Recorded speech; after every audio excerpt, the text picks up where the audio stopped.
शक्यता असताना comrade JP Gavit यांचं तिकीट यांची जागा हिरावून घेण्यात आली.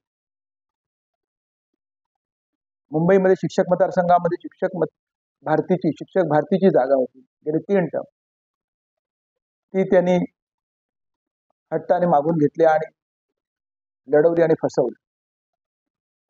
आणि आता जयंत पाटलांना आणि दरम्यानच्या काळात राजू शेट्टी ही निवडून येण्याची शक्यता होती. त्यांच्या विरोधात उमेदवार उभा केला गेला. हे वारंवार घडत आहे.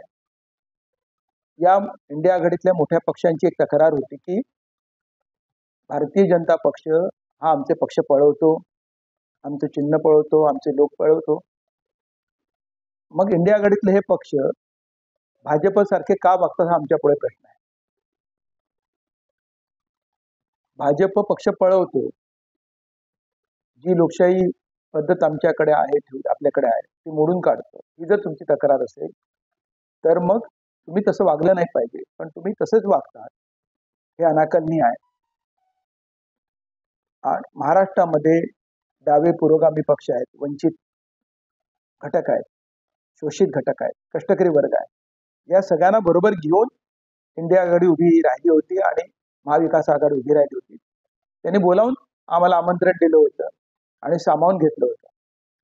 उपयोग करायचं आणि दूर लोटायचं हे अनाकलनीय आहे.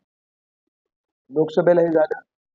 आता विधान परिषदेची जी निवडणूक होती शिक्षक मतदारसंघाची, त्या शिक्षक भारतीला फसवलं गेलं, दगाफटका दिला गेला आणि आता शेतकरी कामगार पक्षाच्या जयंत पाटलांना दगाफटका दिला गेला.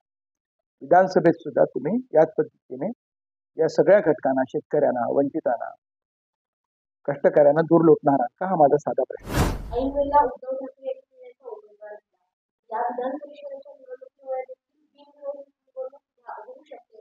मात्र ऐन वेळेला उमेदवार त्यांचे संबंध सर्वपक्ष नेत्यांशी चांगले आहेत.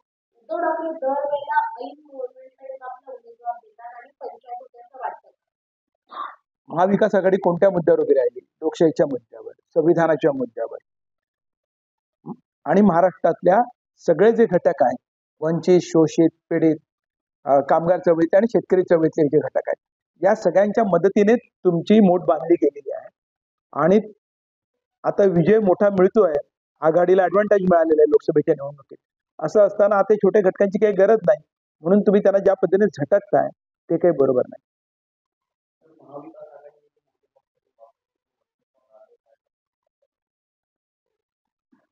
म्हणजे भाजपबद्दल तक्रार काय होती शिवसेनेची, की ते वर्चस्व गाजवत आहेत, दादागिरी करतायत, आमचे पक्ष पळवतायत, नाव पळवतायत. आणि मग आता तुम्ही काय करता? तुम्ही छोट्या घटकांच्या जागा पळवतायत.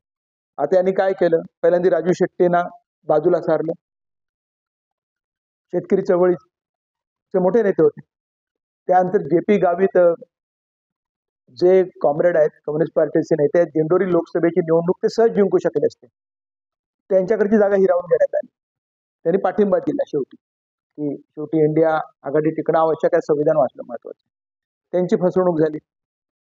मुंबईमध्ये शिक्षक मतदारसंघात तुम्ही शिक्षक भारतीची जी जागा होती ती लाटली, त्यांना दगाफटका दिला. आधी कबूल केलं होतं की आम्ही तुमच्या सोबत आहोत.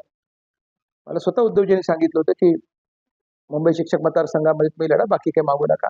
आम्ही मान्य केलं की ठीक आहे, लोकसभेमध्ये आपण अति दावा करण्याची आवश्यकता नाही, आपल्याला सोबत राहतील हे पक्ष. आम्ही मोठा विश्वास ठेवला, पण त्यांनी शब्द नाही पाळला. ठीक आहे, ते जिंकले, ज्या पद्धतीने जिंकले ते त्यांना लखलागो. आणि आता जयंत पाटलांना त्यांनी बाहेर काढलं, अपमानित करून बाहेर काढलं, फसवणूक करून बाहेर काढलं.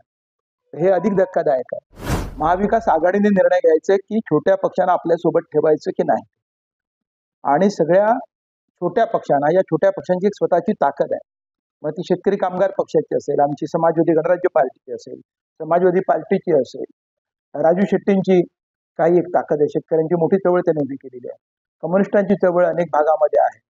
हे सगळे घटक सोबत जर तुम्ही घेतले नाही, किंवा शहरांमध्ये ज्या कामगार संघटना आहेत जे आमच्या सोबत आहेत, आम्ही सगळ्यांनी मिळून महाविकास आघाडीला, माननीय उद्धवजी ठाकरेंना, या सगळ्यांना आम्ही मोठं बळ दिलं होतं. कारण या देशाचं संविधान महत्वाचं आहे, लोकशाही महत्वाची आहे, आणि ते वाचवण्यासाठी आम्ही त्यांच्या सोबत गेलो. आता त्यांची जबाबदारी आहे की त्यांनी या सगळ्यांना सोबत घेण्याची. पण तसं होताना दिसत नाही. वारंवार फसवणूक होते. याचं दुःख आहे.